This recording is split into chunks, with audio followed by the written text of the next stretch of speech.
I've made a number of videos recently on the benefits of doing quick 5-minute drawings that we view as being more like piano practice, as exercises rather than where we're trying to produce an artwork. It's a great and incredibly effective strategy for fast tracking our drawing improvement. And I've had a lot of very positive comments already from people who've tried it. But quick, short sketches does not mean the same as rushed drawings. These 8 tips are going to provide a focus so that you can get the most out of that brief drawing session. And the first tip is to choose the size of our reference drawing carefully. Too large, and we're probably going to be encouraged to do a drawing of the subject larger to match the reference. And that's going to demand larger, longer, more difficult to control lines. And too small, and it can be hard to see the detail accurately enough that we'll need for an accurate drawing.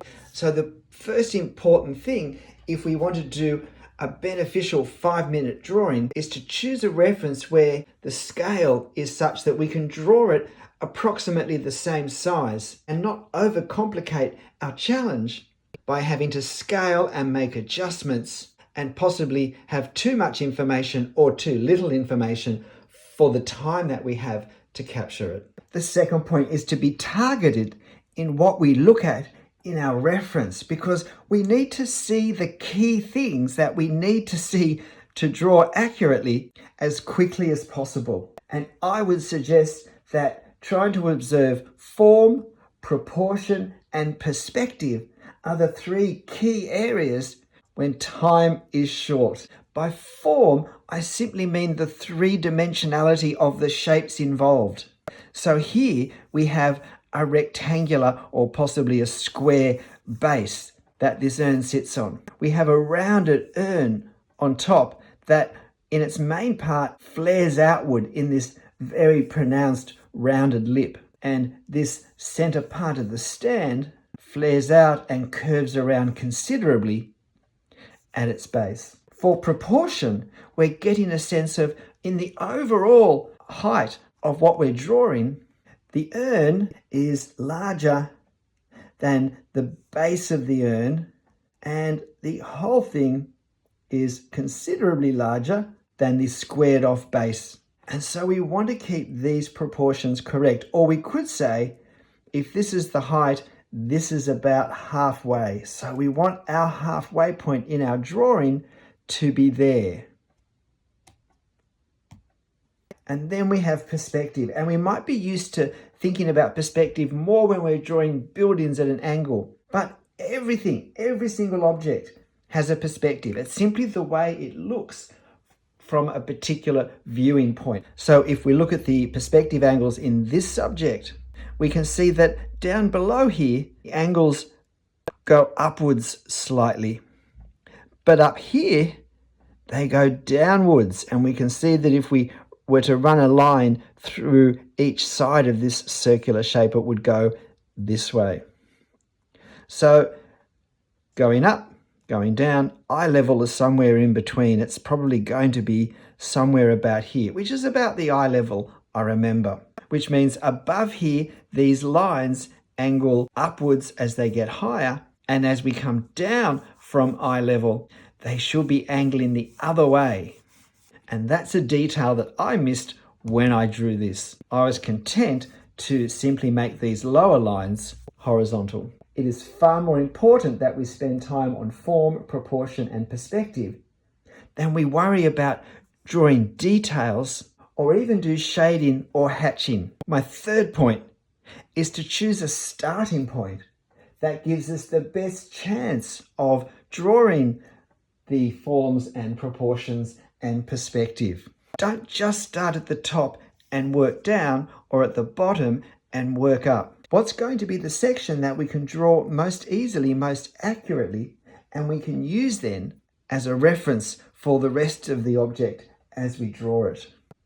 And in this subject, for me, this line here, and then establishing the, if you like, swollen base of the tower, the if you like, swollen base of this flattened dome structure seemed to me to give me the best chance in the time I had available to go upwards and then also to come downwards. My fourth point is to find parts of our subject that we can draw easily and use carefully for alignment, and then to line things up from them. So for instance, in this small candlestick holder, I paid attention to the fact that this corner here did not line up with this base here. It actually came further out to the left than this did. I also tried to visualize from this point here how far out my circle curved from a straight line coming down from here, because I had this point and I had to work out, drawing freehand in ink, how far out to bring this section. And so by imagining a line down here, seeing this distance helped me to get a fuller curve in the circle, in the sphere, that made up the bulk of the shape here. With alignment, it's good to notice things such as the center of this sunflower is not evenly positioned with the petals coming all around it. In fact, the perspective angle that we view this flower from means that these petals are severely foreshortened. We're looking at them far more edge on than these petals that we're looking far more flat straight onto. And the ones here and here are something between the two of them. So we need to reflect that in our drawing. And my fifth point is to not be afraid of using location marks for positioning.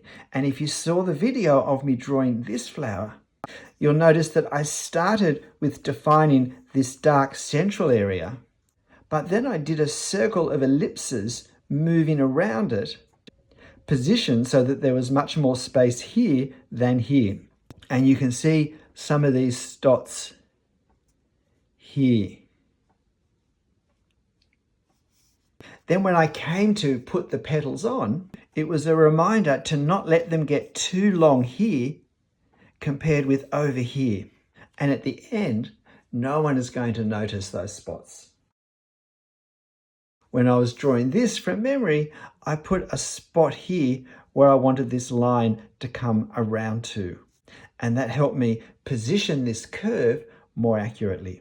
My sixth point is to try and avoid heavy outlining unless it's particularly suited to the subject. So a strongly architectural subject, particularly close up, that's relatively simple lines, can work better with a firmer, bolder outline. But where we have curves, lighter lines can work better with suggesting the form. And in fact, trying to vary the line work we use in different parts of our subjects can be a very effective way of introducing a sense of lightness and liveliness. And so lighter lines for these curved decorative elements compared to the bolder simplicity of the top section and indeed the pole that the lamp sits on. And you'll see here is my initial location dot for where this lamp was going to come down. And it gave me a chance to look at it and to think, no, that's too far, and to put one that was a bit further up. And then I finished up on a point just slightly below that. And again, those dots just blend into the overall rhythm of marks on the paper. My seventh point is, if you make a mistake, don't start again. This is practice. This is training. This is an exercise. It's not a performance. It's not an exhibition. If I make a mistake, given my limited time, I need to correct it, but I can correct it over the top, and that will remind me next time of where I might need to go a little slower. When I drew this Swiss bay window, I started with this line here because I was going to draw this as my starting point. I would have been better off using from here to here as my starting point because by starting with this line, I hadn't really worked out how far across I wanted to take it. And instead of finishing it here, I took it out to here. And so now we have this corner that's just like a ghost of a corner sticking out over this side. But the whole point of these 5-minute exercises is that we do them quickly, that we're probably rushing off to do something else, so we're squeezing this in. And in some ways, doing the correct line over the top of the incorrect one really emphasizes just what was wrong, and therefore we can be more focused the next time we draw to either draw that line more carefully, more slowly, or to use a different strategy of how we draw so that in fact we don't make that mistake in the first place. And my 8th point flows directly from this, and that's it can be very beneficial to redraw one of our 5-minute sketches in a second 5-minute sketching session, because we have a much greater focus on things that we're not happy with.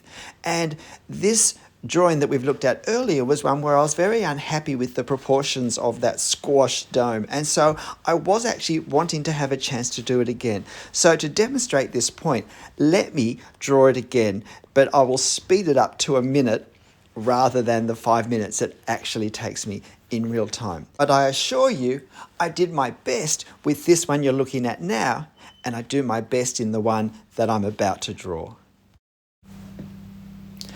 So I start in the same place as before, and the main thing I do is that I don't take this section up as high as I did originally. I realized that I elongated the squashed dome section way too much, and I also tried to round out the sides of the donut a little bit more because I thought they weren't rounded enough in my original rendering of this.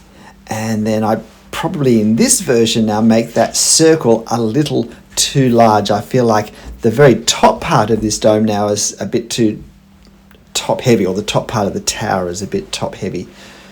And then I work on the rest of it with this strapping and the circular tower.